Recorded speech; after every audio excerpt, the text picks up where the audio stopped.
Mackinnon Road, and those are exactly what you see. The police and sister agencies conducting a search at her residence on Mackinnon Road, and that is on cases of alleged corruption and money laundering. That is what our agencies are gathering. The probe is said to the probe is saying it could lead to an arrest, but what we can definitely share with you right now is what is currently happening outside the residence of the former Speaker of the 11th Parliament, the Right Honourable Anita Among, as CID and sister security agencies are heading for and have arrived at her residence for a search at that particular residence. That's what our reporters are gathering. This is on cases of alleged corruption and money laundering, and it is said the President, Yoweri Kaguta Museveni, has ordered a probe on the former Speaker's residence and on the former Speaker herself. She is the second National Vice Chairperson, female, for the National Resistance Movement, and currently the woman Member of Parliament-elect and recently sworn-in Member of Parliament for Bukedia in the woman constituency right there. We're now joined by our reporter that is Hakim Wampamba, who is on ground and is ready to share with us. So bamusazeko ebitongole bino wamanga CID, UPDF, police, jati bonna egayu mujeno secretary w'ekibiina oba oyisiza direction mu kimotoka eyobwa speaker eri wali kuba eri mu wathendoza milioni nga 8 plus weri ate noyongerako ate bisese omalo emabegako walinga wakawa ne baawo didika emmotoka ey'ebbeeyi kyali kuweebwayo ng'ekyokulabirako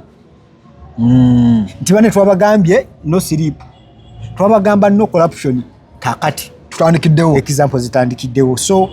tumusaasira olw'ebyo bintuseeko kubalwanza ko mwenna abalabi baffe ab'enkutu gyaffe Ebron Media ne Focus TV mwewale nnyo gyonna gye mutuusaako engalo oleba olina osinzira okutulaba kyakabye. Nero tubasazeeko tujje tuwambage mu ku nsonga era tunazitematema ngenda kusaba professor wange asooka babuuzeeko oluvannyuma tukola tubambage. Kale abatulaba ku mikutu gyaffe egy'enjawulo abali ku Ebron Media wamu ne Focus TV tubeebazaako ensusu mwewale nnyo okubeera nga mutulaba. Ali mu Uganda, East Africa wamu ne diaspora nga gwe wagamba nti emikutu gino lugiteekayo notification olaba webale nnyo okubeera ng'okikola. Tunaba kusubscribe nga tukusaba kikole olw'ensonga buli lw'osubscribe nga twongera okudduka speed, ate video bw'ogiwa like n'ogisharinga oba otuddukiza ddala speed enjawulo ago. So n'olunaku leero tuzze tubambage mazima twade tubalanganye banga buli mutya mwetuli mbadde nva bwa speaker akanyino nkalaba mbadde nva bwa speaker mwabala kusendeza speaker kwano gwange speaker mwaba mugire mundu tuyo yasindika eno ku ground mujye balagina mudusake engalo abakuba ekikopo nga tetufuna yadde ekikumi mujye mudusake engalo nenga kuluno bitabuse mbayoza lujjo mbamba kuba nnyo mwabagizi base kuluno bitabuse abase natubagazaaki mbayoza nakiriza mbagana kutwala deni yewase mujye bale basale mudusake engalo omwana yatubuzizza zire bazita kikanzu kanzu zase no bweziri abana baziyayanya byayani bujjo mpaka nanga nkube ekimundu naye kuno baba nakiriza tukiriza kingo gwe mandate gumna omunange bagamba akusinza amanya kupya go ine tumina kumusala okugwa mande nenga emyaka gibadde mingi emyaka 2 plus sabiri sije egitose Man City ibadde nantamegwe nako emyaka ejo Man City ibadde yamali emyaka 4 nga sitwala kikopo in fact mu spele ye yokumala nti balina bikopo Arsenal ye china emyaka emitono mwegumya sikwegumya records wezi olingo gamba abali mu 12 kyasaba mbusazi Man U yagendako emyaka 24 nga telina kikopo era nawo giweze kati gyo badabiri mweta nenda tekina kwera byonna abagoberezi by'emizannyo tubasaba okubeera nga musigale nga muli bakakamu. Kino ekikopo omuzannyo ogusembayo gwe gulina osalawo ekikopo so si bino byogamba nti bajja kitwala bifa kyemmanyi mwagoba egije eyo nyegera kuba ebeti erabula n'ekikopo abaasene musoke mubeere nga muli bakakamu mumale okuba empiira gyammwe just ke muyinaako enkizo nti ate emipiira gyammwe giriko ko slightly minafu muko okusinziira kujamanisi nti mmwe boponenti bamwe be mulina ssaawa zino ebyetaago byabwe bitono. Crystal Palace yo already talina kyayagala already yaddayo dda kati akatubagairo wekali ku Man City erinawo omusajja weta Bournemouth. Okimanyi nti bulungi nti Bournemouth ebulako obubonero buna okukiika mu Champions League kati gwako okamanyi eyagala obukeeko obwo obumanyi Chelsea naye eri awo. Ulira alinako Aston Villa ali mu kubisanya na Liverpool nabo era kukiika mu champion. So kakati olusozi gonna bali ku nsozi naye luno olwagundi lwayitiridde erulinga luno lwambuka ku ddwaliro lyawa erwerubaga naye katwala omukisa muno ogamba ku Arsenal byonna babikole naye wewe wangula ekikopo befuge mukko mwengayo mwefuga uli kantu seze ensonga yange je bagamba kwefuga bale ku celebratinga nnyo bafune n'obuzibu sira kijamba baleme kuvuga ate banga banywedde ekituufu naye kyolo kyona kye kiri nange mbasabira bambi mulundi guno bafune ekikopo n'ekibeeki otherwise besibi batulese tuddeko kokaawo ensonga zatulese Anita Amongo triple Anita nabe yagudde dda mu ggwanga. Olunaku olwaleero njagadde ku mikutu gyaffe gino mbaweeyo ensonga zigenda kubeera ensonga nga 5 ezireetedde oba oliawo okutuusa ku ssa lino erya Mongo okubeera ng'ali ku bunkeeka obutagambika era eziyinza okubeera nga ze zivuddeho kalumanywera okusinziira engeri ebitu gye bitambulamu lwansonga tulabye ebintu bingi nnyo ebikoleddwa mu bbanga Amongo lwaddala lyabeeredde oluvannyuma lwe yava ku FDC n'agenda mu NRM bintu bingi byazaakola ebimuviiriddeko akabasa. Essaawa zino Amongo bamusazeeko ku maka ag'obwa sipiika agatali gageeri ag'obwa sipiika olujumanyi buwe sipiika era bw'avaawo gasigalawo. So bamusazeeko ebitongole bino wammanga CID, UPDF, poliisi, jati bonna it's a joint force. Yo clip gyonazeeko ko joint force. Naye nga biki ebigenda okubeera nga oba biri baleetedde okumusalako oba okusalako amaka gano. 1 mulimu corruption obuli bw'enguzi mulimu money laundering okubuzaabuza oba okudduka n'omunyago w'eggwanga. Kakati ebintu bino tuli mu kuba kano kati njogere ntya mu kisanja omusajja kye yakalangirira no sleep kitandikidde no sleep. Kakati Amongo agudde nkyogere tukiyite tutya mutego. Amongo kati agudde mu katego akokulabisa oba okokulabirako aka example eri abalala. You first suspect. Mpulaba kino ekiri mu kukolebwa it is like a message gye basindika eri abalabi oba abagoberezi n'abakola ebintu ebyenjawulo. Buno obubaka busi bwa Amongo yekka bubaka bw'abantu bonna abeetoolodde mu kakundi ako ababadde bawuutanya ssente y'omuwi w'omusolo abadde bakola ebintu eby'okwejalabya. Kati kano ke kaseera era nze mbadde nyinako gwe njogera naye ku channel emu ne mugamba nti kino ekiseera kye tulimu Amongo ke kiseera asasulire byonna byajja akola. Ekyokubiri agidde mu kaseera akabi nti ali kuweebwayo ng'ekyokulabirako. Nti bane twabagambye no sleep, twabagamba no corruption, kakati tutandikiddewo example zitandikiddewo. So tumusaasira olw'ebyo bintuuseeko kuba lwa nsonga nti kino kikyali kituuza tulina okugyayo essente eziwerera ddala zabadde addukanya zabadde akukusa ebintu ebyebadde byetaba mu byenguzi byonna babyagala abeere nga abiwaayo. Beetaaga obujulizi n'obutambi bwe yali ayogeranga ebintu ebyo bye yali ayogeranga ebyokubeera ng'ayagala kuba omukulumbu mbu kigambibwa mbu abadde ayagala okusobola oba okutundako ne mu ntebe nki anti eyo gundi eyo publicity gumawulire eno amawulire naye amakanda n'emirandira gy'abadde atandise okusimba gikulaga wa gy'abadde akolaki. So kakati nga bwe kugamba enda tematema ensonga zino wammanga biki ebiyinza okuba biviiriddeko Anita Amongo okubeera nga atuuka ku linessa. Ekisookera ddala mululu omululu guridi omuntu okubeera nga toba mumativu nakyo kyofuna Anita Amongo ebiseera byonna byabadde ajjanga ayolekera okuva mu FDC yafuuka ow'obulabe nga amaanyi mangi gamuwala kati mumaanyi kuno omuwala najja n'ayiga obuzannyo bungi nnyo bwaze yeetabamu obulaga nti kyayagala akiggusa mu bulungi oba mu bubi kakati okukola kino kyabadde akola ekyogamba nti ekintu kyenjagala kirina okugguka oba kitya oba kitya aze akoleramu ebintu bingi ebize bimulabisanga ow'omulugube oba ow'omululu one bw'obeera nga sipiika obeera namba 3 wano mu ggwanga weguli eryo lyeddaala lyalituddemu n'asooka n'atawakkala kifo kyamaanyi nnyo n'osooka n'osala omuliro mu byobufuzi nga wali mu FDC nga tolina nasuubi digenda kulembera kibiina kubeera nga yeggwe kyemani wa kibiina NRM neekusembeza neekutuusa ku namba mmeka omwenere mulimu abamulwana anti labayo NRM neekusembeza neekutuusa ku namba 3 mu ggwanga awo omugezigezi oba omuntu mulala otuula n'okola nosala pressure munyola ennaku zino eriwo nosalira pressure kubanga labayo kyekyatuuka ku bantu abavuddeyo ne balingiza mu ntebe eyo Dr. Kano Kizza Besigye ali luzira amama Mbabazi tumanyi gyali ayinza okuba akyakola n'omukulu n'ebiki ebyamutuukako bujje mu kujja okwesimbawo kati bali baseka bukenya basejjusa bali ludda waba n'abatayagala kujja mu ntebe eyo naye nga baali oba oliawo balaganga obuyinza obw'enkukunala kale kayihula namulako ku misinde gya muganda wange MK nga byasiba bikutuka kakati abantu bano bonna benkusomedde abatono bemmenye babadde nga baali b'amaanyi nabo mu biseera byabwe time comes n'oba n'osussaawoko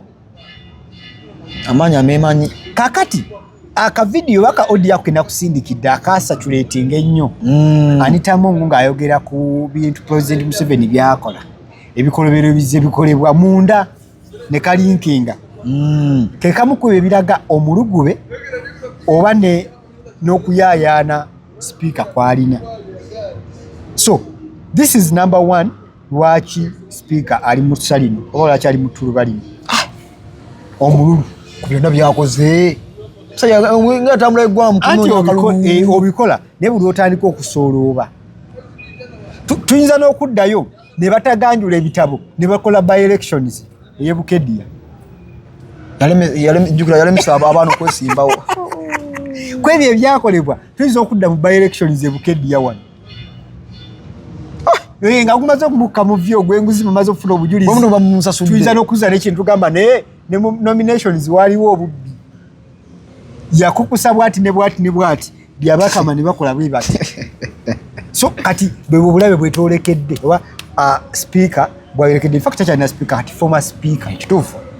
kubanga 25 balina okulonda ki muntu wa bulijjo ensonga namba 2 extravagance oba okozesa okusukkulumya okozesa ensimbi okusukkulumya okwejalabya okusukkulumya kwejaka kati kankubulye kino Eblon abantu abaddeeko ne ssente oba balina ssente Saleza manga them General Sale omukuwa top 10 wa Uganda abamumanyi nnyo abatuusewo gyaso bagamba eggulu alina na busiisira mwakola ki mwapowa Sale at his level ku nsi yino ya Uganda talina motoka gy'asobola esobola mulema kutumya n'avuga kategedde tubaddeko ne basipiika ku ntebe y'obwa sipiika ngano obiwa ngesekandi yes walaba ali eyejalabya okubeera nga oyina emmotoka ey'obwa sipiika eri wali kuba erimu wathe ndowooza miliyoni nga 8+ weeri ate n'oyongerako ate biseesinga emabegako wali nga wakawa n'ebbaawo lidika emmotoka ey'ebbeeyi abaffe nkulaga okusaasanya ssente kyengambye wali okusaasanya ssente okwekyonoonere okubeera nga ye namba 2 mu point zenjagala okuwa ereetedde akatubagiro kano bwe twali oba bwe baali mu retreat saidi z'ekyankwanzi bakulembeza omulama gw'okugera ku bwa sipiika General Museveni n'agamba ebisibe byatukoze eki sibira tulese kigambibwa mbu sipiika yennyini n'ayisa akasente n'ak'enkukutu obukadde obuwera obutaano buli mubaka kana akafaananyi kolaba aka AI kalina message kavuga emabega abaana basonola ebyama waliwo akasente akagabwa ng'alinga bagamba mundabiranga ddala muki ku lunaku luli mundabiranga ku lunaku luli ate omukulu ng'abagambye ati tugenda byogererako wano bijja kuba mu kasinga kaki akekusike kati sipiika okutuuka ku linesa nkulaga nti bingi byabadde nga gyakola nga bigenda byekuusa ku kubeera nga bimutuusa mu buzibu buno bwalimu sente ze baakwatira ku airport abaffe kigambibwa ngambye embu zino zale milioni meka 10 za dola yes kuliko akakwate ne sipiika tali in fact ne radio eno gye bakoze eteeka kubanga byekuusa ku bino so scandals eza ssente n'okuzisaasaanya oba okwejalabya naye ensonga emu ku ezo ezeetedde sipiika okubeera mu kattu kano tuddayo mu kwejalabya muwala wa General Museveni Natasha ku levo ye kwali oluzandibadde avuga mmotoka ki ebbanga lyonna lyamaze mu nsanze kwa agenda okusalibwa nga taata we president kakati gwe okujja n'olaga nti oli bwakabi oli w'amaanyi myaka tugaane tulina abasajja abeejaasa abeejaka abeeraga abasajja bafe abakiga bansonyi okyogera ki naye that tribe kafunamu kasente tafugika ajoga nga bwayagadde naye abasajja mwe bali botafiire gye bali koze buli government kumya bakayihula gye bali basirifu tabalina sente ate lwaki tebazirina tabalina batandike bakolako evaluation tebabako mu bifo by'amaanyi okuba namba 3 mu ggwanga okimanyi okubeera General Kayiro Tafiiro kimanyi mu Uganda sabo wofisi y'obwa speaker ena budget era etabalwako sebu atwako butoza bakweta kibaddemu myaka 3 5 tegiweze kuba Jacob yagisookamu nanti yalwala nakimulekera nasira nakivuga sifuddeeyo naye nkugambye Otafiire nenkugamba ne basajja nga Sale babadde mu gavumenti eno ng'ejja baali mu eri eyasooka owaayi ne babanga ddala tebafuna ssente sipiika ssente zafunye ono zennyingi okusinga ezaabo abayaayi owange osaba bamuwa eteekereze omugula omujja mu FDC so omunera mwenaalimu aka being humble kakulu jukira etteeka lye lyazze erya sovereignty bill lyerimu era ku ebyo lyazze kuba abantu nga sipiika okay watugambye emmotoka mukwano gwe yakola ki yagimuwadde it is worth more than 400 millions ze batadde mu tteeka ekitegeeza bye bimu ebyo byavudde ebweru nga biyingira wa ate mu kuyisa etteeka fe abaliyisa terina tukwata lina okusasula ani yagamba namba 3 mu ggwanga terina liiso era etteeka eryo kigambibwa mbu lyazze okutunuulira abantu nga sipiika y'omu kwabo ni alemabe ani oyo wakyonyemu nnyo omutu bw'ati ensonga ey'okusatu kwe kuwalampa batopu be ngani never outshine your master erulu namba mmeka oba mu mateeka agafuga obukulembeze kakati sipiika linda bwati nenyaawo batopu emanyi General Museveni ne jenani ono vice president kwawo yabaddako topu top waliwo ani Jessica Alupo yabaddako mulungi ati mu mateeka mwayirake kati tuvuddeyo eyo katukomyewo mu reality manyi kiri kifaananyi katuli mu reality yeti zeziriwa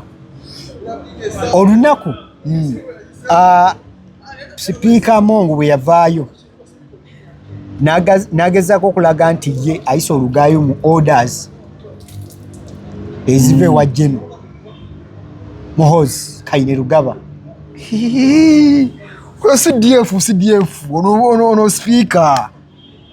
kati okakasa nti si CDF nga bw'okyogedde bwe babadde bagaba weapons bazita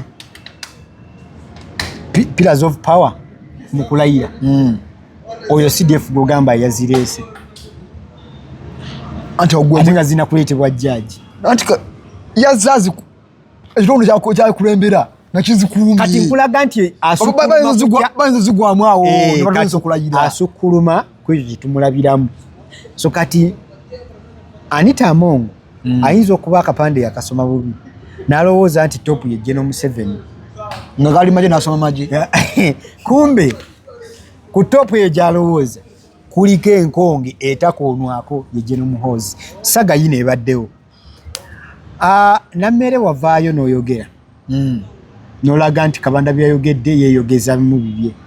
General Muhoozi gw'omanyi tasobola kubeera ng'asobola okukola ekyo kupita natugamba muva ku sisita wange kakati ako kabadde kagenderere kiringa kati kankuwa ekyokulabirako kiringa essaawa zino okuvayo n'ovuma Katikkiro owa Buganda ng'alina pulojekiti gy'aleese okukola n'omuvuma direct. Kitegeeza mu bufunzo oba ovumye naani? Ssaabasajja. Kati nammera okuvuma General Secretary tovuma ye anti ono muwandiisi si omwogezi w'ekibiina anti obubaka buyitiramu kaba naye dda kugusa bibye nga tulina omuyisaamu eggaali olira olw'okubeera nti ssaawa zino twabadde tuli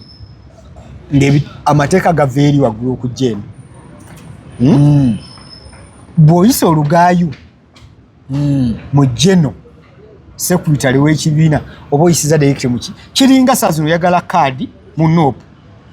okwate Lubongo oyo omusesebbulo mukasuke wali anti kyagu yano sigaba anti wulira okwate General omukasuke wali okwate